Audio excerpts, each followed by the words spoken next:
Hello, everyone. Uh, Hello, everyone. The Great Dino Ranger here again, back with another review.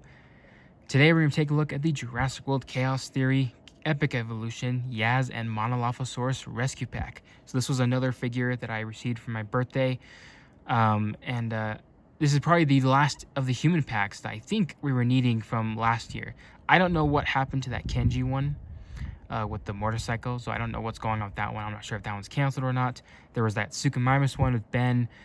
Don't know what happened to that one either. And there's still the Darius one, which I do want because it comes with Darius with his yellow coat. That's like his signature look, but it does come with like another ghost that I really don't need since the Hammond collection already produced a much better, superior one. So I don't know what to do about that, but at least I already have an adult or a grown-up version of Darius in my collection. But anyways, we're not talking about Darius. We're talking about this pack, the Yaz and Monolophosaurus Rescue Pack. So the other new character that we needed in the pack, at least everything that's current. We still don't have Sammy or Brooklyn yet, so hopefully Mattel will give us those soon.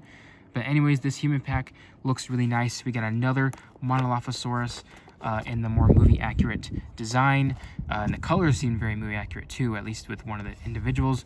Then we got a figure of Yaz looking nice as well, and a new Compy mold, which this one looks much smaller than the previous ones. And this one's Gordon from season 2 of Chaos Theory. This one has like the cone of shame and a foot wrapped in bandages. So that's really cool though. And then we got a cool little backpack accessory, so that's really nice. Then you got Darius and the Allosaurus up front, Netflix, Chaos Theory, all the same stuff from like last year's Chaos Theory toy lines.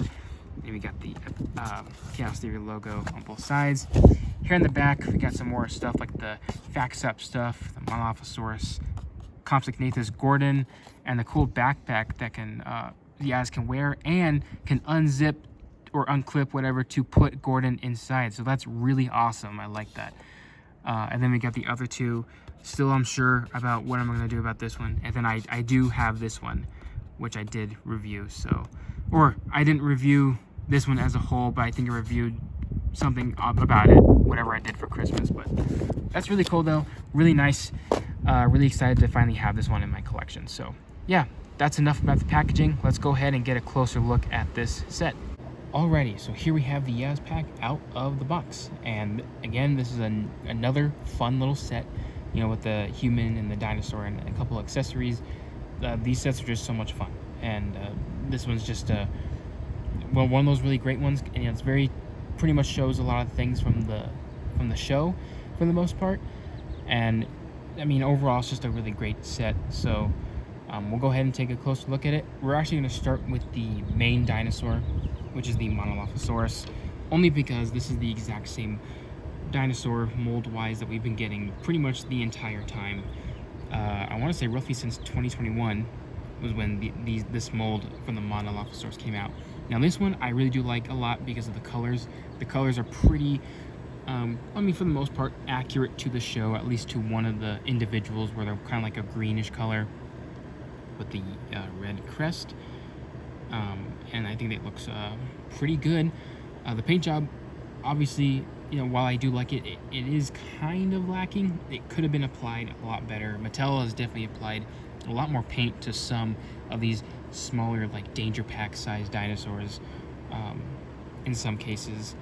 But for the most part, the color palette that they chose for this Monolophosaurus is really good. I like the green and the red.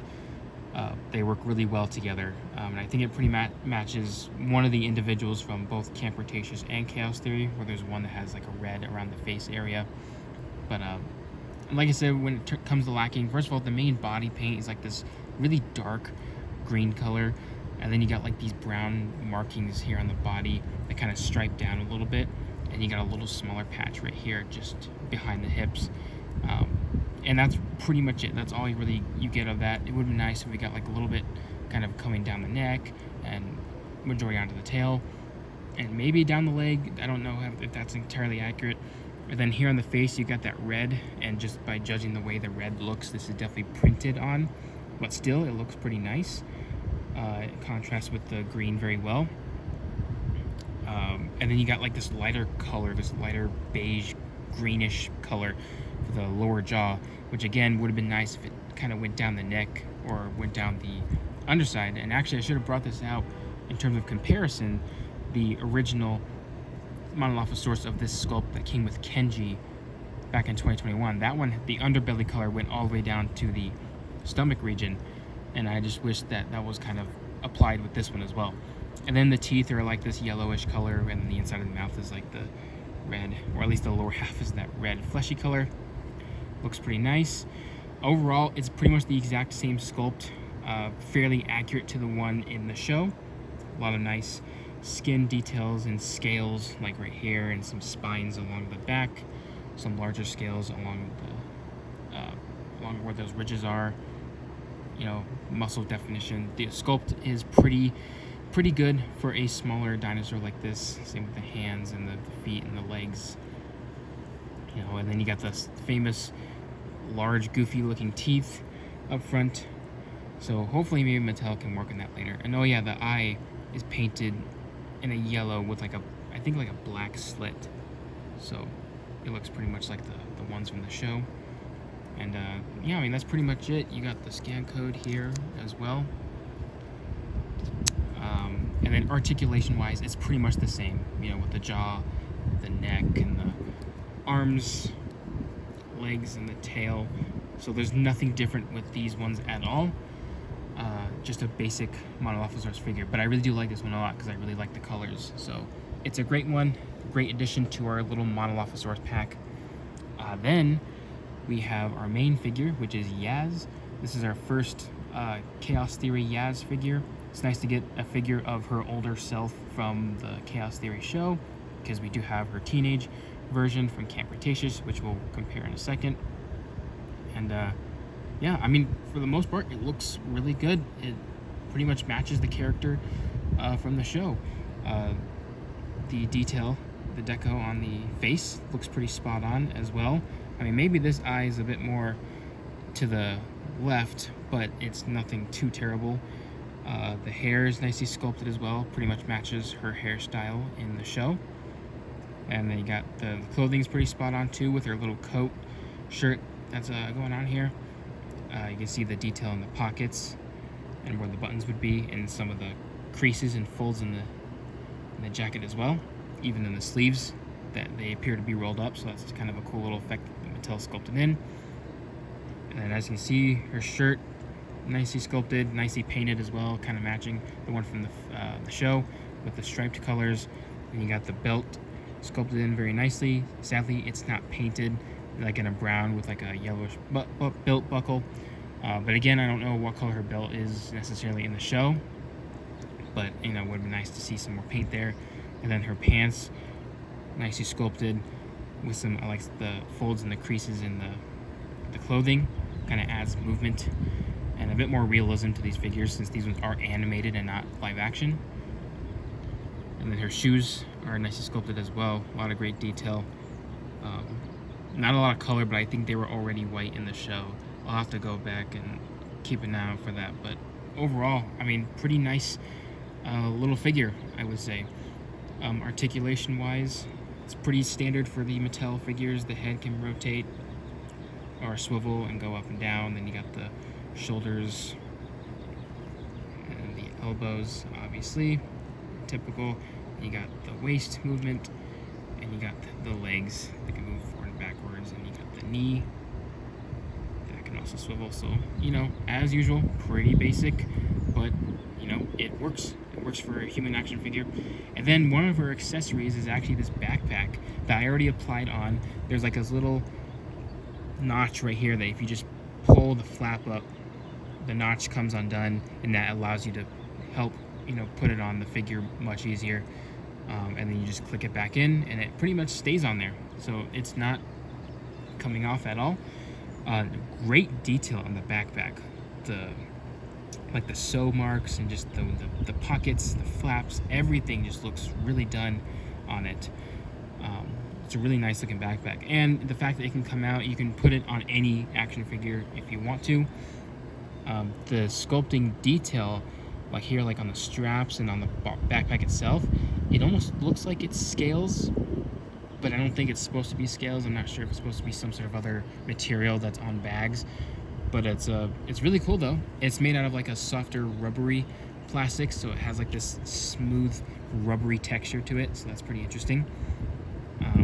And then also this backpack can actually open, so like a little flap right here, basically just open up, and then there's like a, as you can see, it doesn't open up all the way as you can see over here, but it has more of a wider gap over here, so you can place whatever accessories, tinier accessories if you want, inside. And you can just put the notch back in there, and then there you go, it's pretty much shut. So that is really cool. I like how even for these smaller figures you can put whatever you want in the bag. That's awesome. Would have killed to have something like that as a kid when I played with all my, you know, Animal Planet figures and all that, since there wasn't really a whole lot of Jurassic Park around then. But comparison wise, here is the Camp Cretaceous Yaz, her teenage version, and then here's her older version. And as you can see, there's a big difference obviously in a lot of things like hairstyle, clothing, size. The Camp Cretaceous one is a bit shorter, but it's pretty cool to finally have both versions of these. And yeah, we're getting close with all of these Chaos Theory figures. It's nice that we have Darius, Ben, Kenji, and now Yaz, and comparing them with their old Camp Cretaceous counterparts is really cool to look at. Especially how these figures seem a bit more stylized to match the animated look, whereas compared to these ones. But really cool to compare. All we need is a Sammy and a Brooklyn, and then we'll be complete for sure. But yeah, these look really great together. Then obviously you can tell, you know, there's your human dinosaur size comparison, which I think is pretty spot on with the show. Now the other accessory, which I think is one of my favorite parts of this set, is a Compy. Now I love getting Compies as accessories because you can never have too many Compies, but there's a lot going on with this Compy. First of all, this one's name is Gordon. This is based off of that one Compy that you saw in season 2, which is kind of weird how this one was placed with Yaz and not with Brooklyn, since this one was kind of hanging out at that cabin that Brooklyn was staying at, and this Compy was in a cage and it was wearing the cone of shame because it had its foot kind of wrapped up because it was actually missing a foot. This one, oddly enough, has its foot there. Mattel just kind of painted it white and added some lines to look like it's bandage straps on it. So would have been cool if it actually was missing a foot. It would look at least a bit more accurate to the show. But obviously the Compy in there was green and not brown, so you know there are some inaccuracies, but it is really cool. This is a very tiny Compy, by the way. This is even smaller than the previous Compys we've gotten. So I think this one's actually, you know, scientifically speaking, in terms of the films, is actually much more accurate in size to a human than the previous ones. Like this is actually probably a bit more accurate size-wise. The other ones were, I mean, they were small, but definitely pretty big when you compare it to a human. And if you kind of imagine that in real life, those Compys are definitely a little bit oversized, but they work regardless. This one's really cool. When I saw how tiny it was, I thought this was supposed to be like a baby Compy, but based on the show, it's supposed to be a good size. So I don't know. Does that mean Mattel is working on different sizes for their Compys? Does that mean we're going to get other Compys later on in this size? That'd be pretty sweet. So who knows? But overall, detail-wise, I mean, it looks really good. You got a lot of nice folds in the skin, a lot of muscle definition. It's a very smooth textured dinosaur. There isn't a whole lot going on, but it's very tiny, so I'm not gonna, you know, take points off or anything because it's kind of impossible to put that much detail on a smaller figure. But overall, the proportions, the design look really good. Nice standing Compy. You can see the head right there looks pretty nice as well, like a standard Compy. His arms are kind of sitting up a little bit, and you got his legs looking nice. The tail looking nice as well. It almost looks like there's like a chunk taken out of the tail right there, but I think that's because of whatever this little dot is, based on like the manufacturing or whatever. And then it's got the cone of shame, which is actually like a translucent plastic piece, and it can come off, but you don't want to lose this little piece. So I'm just gonna keep it on, and I think it looks really nice. And I think what's even cool is that this Compy can sit in the backpack, because that's the way it's designed based on the what the package was showing. kind of a tight fit though, because the backpack is not really that flexible, but you can do something like that. That's pretty cool. Yeah, nice little Compy to come with it. And here we're gonna pair it with an actual size Compy, or at least the past ones that Mattel has given us. As you can see, these ones are a bit bigger than they should be, but they work pretty well compared to these humans. Then I chose this brown one because this one's brown as well. You can see, as you can see, there's a huge difference in size. That is crazy. But it's really cool though. I like getting these Compys in the figure lineups. So overall, a really great little Compy Gordon in there. So yeah, that's pretty much all I have to say for this little review, everyone. I really recommend this set. I don't know for sure where, my grandparents are the ones that got me this figure for my birthday, so I don't know where they found it, but I did hear last that these figure sets can be found at Kohl's, so if you live near a Kohl's, maybe try visiting there. But other than that, I don't know where else you can really find them. But I do recommend it, because where else are you going to get Chaos Theory Yaz? And the little Compy is really cool. And if you want to build your pack of movie-accurate Monolophosauruses, this pack is perfect. So overall, a really neat set. So I hope you guys enjoyed this review, everyone. Like, comment, subscribe, and I'll see you guys again for the next review.